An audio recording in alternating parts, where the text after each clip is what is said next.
Well, we're here in Derry, Salem, New Hampshire with the Breitbart TV cameras, and this is the Elks Lodge where Rick Santorum is having an event one day before the New Hampshire primary. But this is Breitbart, and that's not really the story. Hey, here's the story. It's a Santorum event, and check it out. The Ron Paul bus is here. They're here to protest at another candidate's event. Let's go find out why. You guys want to talk? Yeah? Cool? Yeah. Fun? Okay, so here we are. So these are the Ron Paul supporters, and they're here protesting at, what's this event?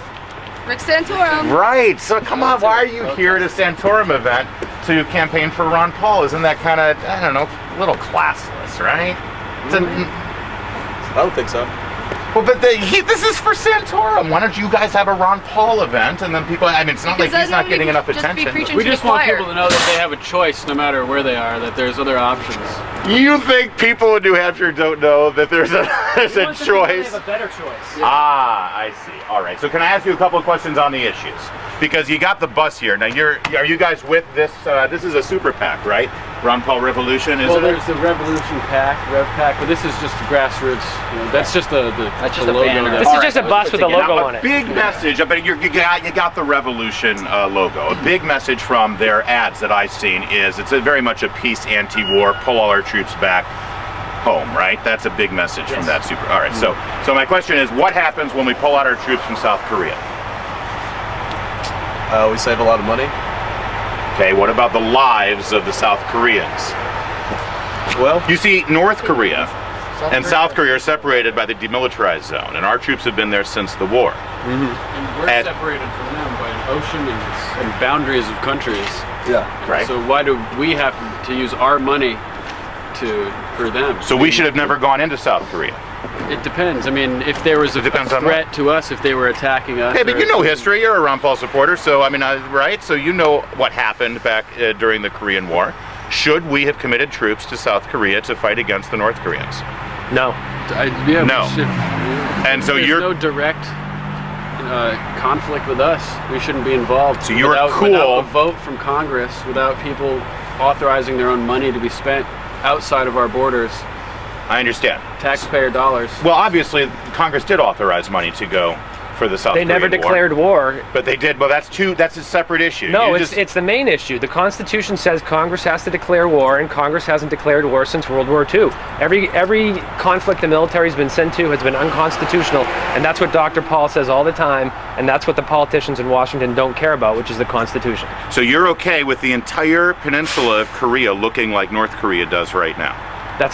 No. Why are you because that's exactly what would have happened. We're not okay with that, but we're also not okay with having our money put to that cause without our permission. So you don't think that our money was well spent in the South Korean War? It doesn't matter whether or not we think it's well spent. Without our authorization, it's still our money. The Congress doesn't have the right to delegate our money to special interests. Dr. Paul always quotes, I believe it was Thomas Jefferson who said, "Peace and commerce with all nations, entangling alliances with none." Okay. So your opinion is that Congress can't authorize money to be used for any military venture at all without declaring war. Watch out, guys. The Constitution is very clear. The President is the Commander-in-Chief.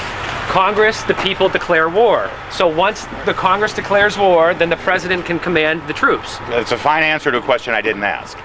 Can Congress commit money to pay for troops to fight overseas without declaring war? No. Charlie. All right. Even though that has been tested at the Supreme Court level and they have approved it. Of course they have. I mean, this right now. If you're being ordered and you're going, I'm talking about having people volunteer their own money instead of taking taxpayer money for causes they believe in. If you believe that we need to be in Iraq or South Korea or doing that, then you should put your money up instead of taking taxpayer money who haven't volunteered for that. I'm sorry, guys put their lives up to do this. And by the way, guys put their lives up to do this, and they believe in the mission. Just because they're willing to risk their lives doesn't mean they can take our money, though. I can only speak for myself. I served in the Marine Corps. I served 2 years, or 4 years, excuse me. In 2007 is when I heard Dr. Paul in those debates, and that's what really intrigued me. And I'm actually kind of upset with myself that I didn't support him in 2008. He didn't get the nomination, but I was in Japan and I couldn't speak out. I couldn't speak out in who I was in favor of. But when I was looking at all the candidates that I wanted to support, Dr. Paul was the only one on stage actually speaking truth The other ones were just regurgitating talking points, and you could pretty much tell that they were fake, like most politicians. And when I saw his integrity, I saw his character, I thought that was rare. And I knew that there was something special about the guy, and I traveled from Virginia. A lot of these Romney supporters, Gingrich supporters, are being paid for by the campaign. They have lodging paid for, their gas paid for, their food paid for.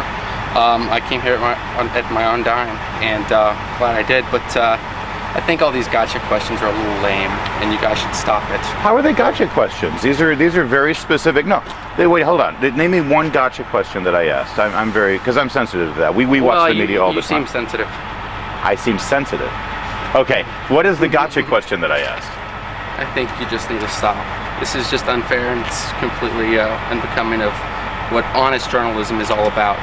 Okay, what I'm trying to do is ask you questions about Ron Paul's policies. What's Breitbart TV? I don't know, would you describe it as journalism? I would. All right. You said if you think bin Laden attacked us. Do you think bin Laden attacked us? Do I? No comment. Well, he was never on the CIA's list for it, so. FBI most wanted. Yeah, FBI is most wanted. Do you think bin Laden attacked us? I reserve judgment on that. I don't have enough information. And how are we supposed to trust a secret organization to tell us the truth? Like we have an organization like the CIA who is totally secret and there's no oversight, no accountability. How are we supposed to trust that? So if you're not sure one way or the other, do you think that our military at the command of Barack Obama murdered Osama bin Laden? If you believe he was there. That's another thing. How are we supposed to trust that we How do we even know got he was him? there, that any of that happened?